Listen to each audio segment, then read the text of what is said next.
এই পৃথিবীতে এমন একটি জায়গা রয়েছে যেখানে কেউ ভুল করে চলে গেলে আর কখনো ফিরে আসে না। এই জায়গাটি হলো আটলান্টিক মহাসাগর, বারমুডা আইল্যান্ড এবং মিয়ামির মধ্যে ত্রিভুজ আকৃতির একটি জায়গা। গোটা বিশ্ব যাকে বারমুডা ট্রায়াঙ্গেল নামে চিনে থাকে। কিন্তু বাস্তবে এই ত্রিভুজ আকৃতির সীমানা কতদূর পর্যন্ত বিস্তৃত তা কেউই সঠিকভাবে জানে না। আর এই কনফিউশনের জন্য হাজারো জাহাজ দুর্ঘটনার সম্মুখীন হয়েছে। এই পর্যন্ত 2000-এরও বেশি জাহাজ এবং 200-এরও বেশি এয়ারক্রাফট হারিয়ে গেছে এই বারমুডা ট্রায়াঙ্গেলে। এমনকি ওই জাহাজগুলোর ধ্বংসাবশেষও খুঁজে পাওয়া যায়নি। অনেকে বলে থাকেন এই জায়গাটি এলিয়ানরা কন্ট্রোল করে থাকেন, আবার অনেকে বলে থাকে ওই জায়গাটিতে সামুদ্রিক দানবের রাজত্ব চলে, যেমন বিশাল আকৃতির অজানা কোনো প্রাণী যার ওপর দিয়ে কেউ যাবার চেষ্টা করলে তাকে ধ্বংস করে দেওয়া হয়।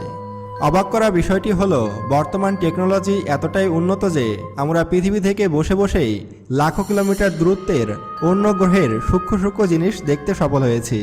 কিন্তু পৃথিবীর মধ্যেই অবস্থিত ছোট্ট জায়গা বারমুডা ট্রায়াঙ্গেলে হারিয়ে যাওয়া ক্ষুদ্রতম জাহাজের ধ্বংসাবশেষটুকু খুঁজে বের করতে ব্যর্থ হয়েছি। এমনকি সেখানে হারিয়ে যাওয়া মানুষদের মৃতদেহ খুঁজে বের করতে আমরা ব্যর্থ হয়েছি। এমনটাও হতে পারে এই ছোট্ট জায়গাটি পৃথিবীরই কোনো অংশ নয়। আজকের এই ভিডিওটিতে আপনারা জানবেন বারমুডা ট্রায়াঙ্গেলের আসল রহস্যের সমাধান, যা আপনি আজকে প্রথম দেখতে চলেছেন। তো চলুন শুরু করা যাক। 4 ডিসেম্বর 1970 পাইলট ব্রুস গ্যারগন বিজনেসের জন্য তার পার্টনারের সঙ্গে অ্যান্ড্রোস আইল্যান্ড থেকে ফ্লোরিডা কোস্ট যাবার জন্য বিমানযাত্রা শুরু করে। সে সময় ওই জায়গাটি বারমুডা ট্রায়াঙ্গেলের মতো ছিল না। তাছাড়া ব্রুস গ্যারগনের ওই জায়গাটি নতুন কিছু ছিল না, কারণ সে ওই রুট দিয়ে অসংখ্যবার যাতায়াত করেছে।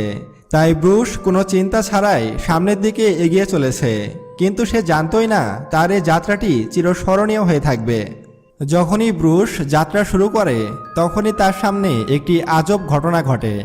তার সামনে প্রচণ্ড ঝড় ওঠে, চতুর্দিকে কালো মেঘে আচ্ছন্ন হয়ে যায়। যদিও ব্রুস সাধারণ ঝড় মনে করে সামনে এগিয়ে যাচ্ছিল, এ পর্যন্তই সব কিছুই পারফেক্ট ছিল, কোনো সমস্যার সম্মুখীন হয়নি। কিন্তু যখনই প্লেনটি 11,500 ফুট উপরে ওঠে তখন আবারও একবার সেই কালো মেঘ প্লেনের সামনে দেখা দেয়। মেঘটি দেখতে একটি ট্যানেলের মতো পেঁচানো ছিল। হঠাৎ করেই মেঘটি তার সামনে চলে আসার কারণে সে কোনো রিয়্যাক্ট করতে পারেনি, আর সোজা মেঘটির মধ্যে প্রবেশ করে। যখনই ব্রুস এই মেঘ আকৃতির ট্যানেলের মধ্যে প্রবেশ করে তার চতুর্পাশে কালো অন্ধকারে আচ্ছন্ন হয়ে যায়। সব কিছুই ব্রুসের মাথার উপর দিয়ে যাচ্ছিল। এই ধরনের ভয়ানক মেঘ সে পূর্বে আর কখনোই দেখেনি, কারণ এই মেঘটি সাধারণ ঝড়ো মেঘের চেয়ে সম্পূর্ণ ভিন্ন ছিল। এরপর সাদা আলো ফ্লাশ হতে থাকে। এটা অনেকটা বিদ্যুৎ চমকানোর মতোই ছিল, কিন্তু কোনো শব্দ ছিল না। আর চতুর্দিকে কোনো বৃষ্টিপাতও হচ্ছিল না। তাছাড়া ওই আলোগুলো সাধারণ লাইটের চেয়ে বেশি উজ্জ্বল ছিল, আর ওইগুলো জালের মতো তার প্লেনের চতুর্পাশে ছড়িয়ে পড়ছিল। প্রায় 20 মিনিট ধরে ব্রুস তার প্লেনটি ওই মেঘের মধ্যে দিয়ে উড়িয়ে যাচ্ছিল। হঠাৎ করেই সে বুঝতে পারে এটি সেই মেঘ যেটি সে 11,500 ফুট উপরে দেখেছিল। পার্থক্য শুধু এটাই, এই মেঘটি ট্যানেলের মতো পেঁচানো। ব্রুস সেই সময় সেই পেঁচানো মেঘের ট্যানেলের মধ্য দিয়ে যাচ্ছিল। সে খুবই ভয় পেয়ে গিয়েছিল এবং সে তার পরিবারের কথা ভাবছিল, আর ভাবছিল আজকের দিনটি হয়তো তার জীবনের শেষ দিন।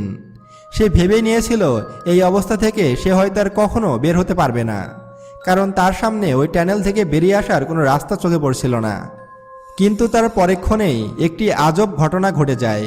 ব্রুসের সামনের দিকে আলো জ্বলে ওঠে, আর ব্রুস ভাবতে থাকে এটি হয়তো ট্যানেলের শেষ মাথা। ব্রুস এই ভেবে তার প্লেনটি সামনের দিকে নিয়ে যেতে থাকে। কিন্তু যখনই সে ওই আলোর মেন পয়েন্টে পৌঁছায় তখনই প্লেনটি যেন সংকুচিত হয়ে যায়, আর তার প্লেনের নেভিগেশন সিস্টেম অদ্ভুত আচরণ করতে থাকে। কম্পাস নিজে থেকেই বারবার দিক পরিবর্তন করতে থাকে। প্লেনের সব কিছু অটোমেটিকভাবে কন্ট্রোল হতে থাকে।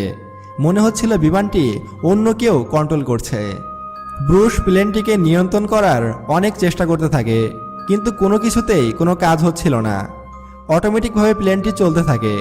আর চিন্তার বিষয়টি হলো তখনও প্লেনটি ওই আলোর দিকেই অগ্রসর হচ্ছিল।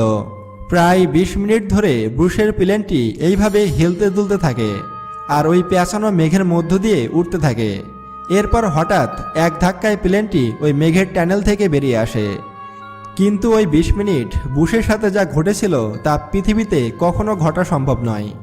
ওই রহস্যময় মেঘ থেকে বেরিয়ে আসার পর ব্রুস নিজেকে অনেক হালকা অনুভব করতে থাকে, ঠিক যেমনটা মহাকাশ যাত্রীরা অনুভব করে থাকে যখন তারা পৃথিবীর মাধ্যাকর্ষণ শক্তি থেকে বেরিয়ে যায়। এরপর সব কিছুই নর্মাল হয়ে যায়। প্লেনের সব যন্ত্রপাতি ঠিকঠাক মতোই কাজ করছিল। ব্রুস জানতই না ওই 20 মিনিট প্লেনটি কোথায় উঠছিল। তাই সে গ্রাউন্ড কন্ট্রোলারের সাথে যোগাযোগ করে। কিন্তু যখন গ্রাউন্ড কন্ট্রোলার রাডারে বুশের প্লেনের লোকেশন ট্র্যাক করে, তারা সেখানে কোনো প্লেনের সিগন্যাল দেখতে পায়নি। কিছুক্ষণ পরে কন্ট্রোল রুম থেকে জানা যায় ব্রুসের প্লেন ইতোমধ্যেই তাদের এয়ার স্পেস অতিক্রম করে মায়ামি এয়ার স্পেসের দিকে চলে যাচ্ছে। কিন্তু এটা কিভাবে সম্ভব? কারণ বুশের এই যাত্রাটি ছিল 400 কিলোমিটারের পথ, আর এই যাত্রাটির জন্য সময় লাগে 90 মিনিট। কিন্তু এখন সে মাত্র 47 মিনিট যাত্রা করেছে।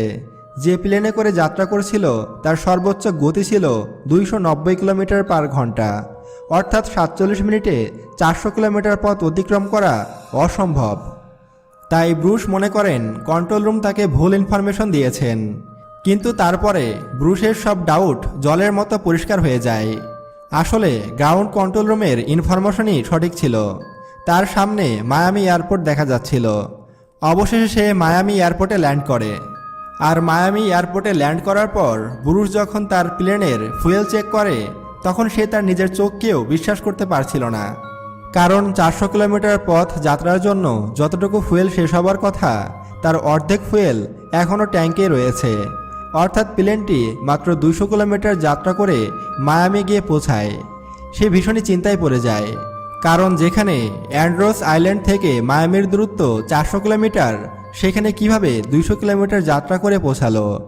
এই রহস্যটির সমাধান পেতে ব্রুস অনেক প্রফেসরের সঙ্গে আলোচনা করেন, কিন্তু কেউই তার সঠিক কোনো উত্তর দিতে পারেনি।